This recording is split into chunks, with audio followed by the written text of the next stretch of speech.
Welcome to online class hour.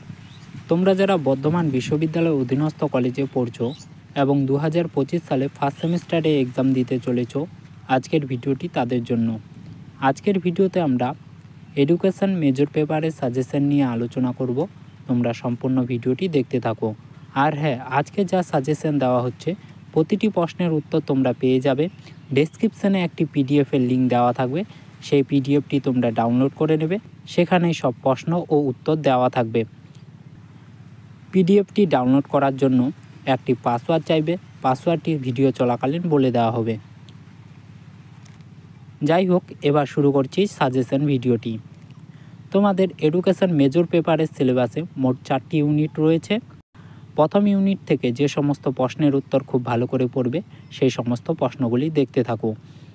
প্রথম প্রশ্ন, শিক্ষা কী? শিক্ষার প্রকৃতি সম্পর্কে আলোচনা করো।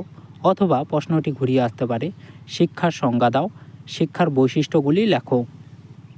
তারপরের প্রশ্ন, শিক্ষার সমাজতান্ত্রিক লক্ষ্যের তাৎপর্যগুলি আলোচনা করো।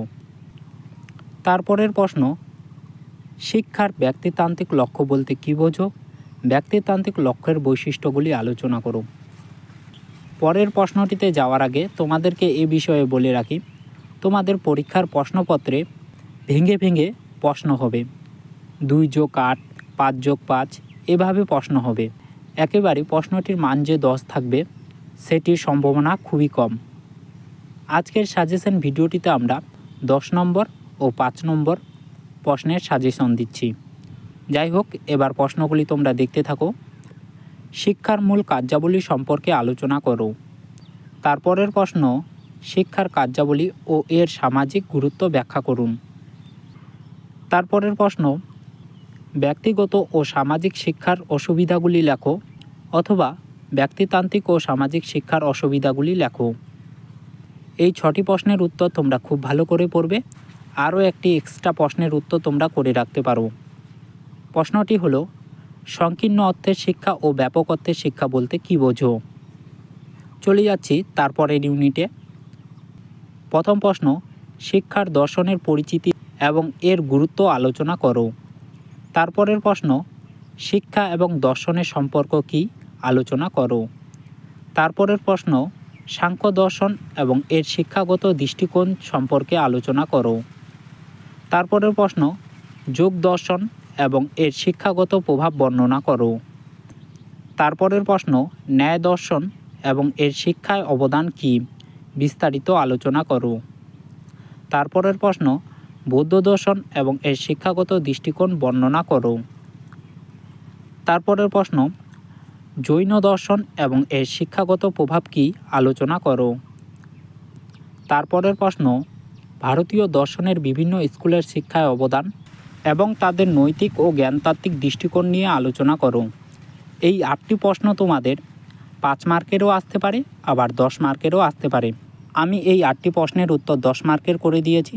যদি পরীক্ষার প্রশ্নপত্রে 5 মার্কের আসে তাহলে তোমরা একটু শর্ট করে লিখবে। চলে যাচ্ছি তারপরের প্রশ্নতে।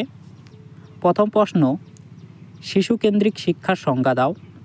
শিশুকেন্দ্রিক শিক্ষার ব্যবস্থার বৈশিষ্ট্য ও গুরুত্বগুলি লেখো। তারপরের প্রশ্ন, আধুনিক শিক্ষা ব্যবস্থায় শিশুকেন্দ্রিক শিক্ষার গুরুত্ব আলোচনা করো। তারপরের প্রশ্ন, শিশুকেন্দ্রিক শিক্ষা শিশুর সর্বাঙ্গীন বিকাশে কিভাবে সহায়তা করে। তারপরের প্রশ্ন, শিশুকেন্দ্রিক শিক্ষা মন্তেশ্বরী শিক্ষা পদ্ধতি ও কিন্ডারগার্টেন পদ্ধতি সম্পর্কে আলোচনা করো। তারপরের প্রশ্ন, জীবনকেন্দ্রিক শিক্ষা বলতে কী বোঝো? জীবনকেন্দ্রিক শিক্ষার বৈশিষ্ট্যগুলি লেখো। তোমাদের পিডিএফ ডাউনলোড পাসওয়ার্ডটি হয়ে যাচ্ছে 2020। তারপরের প্রশ্ন, একজন আদর্শ শিক্ষকের গুণাবলী বা দায়িত্ব সম্পর্কে আলোচনা করো। চলে যাচ্ছি তারপরের ইউনিটে।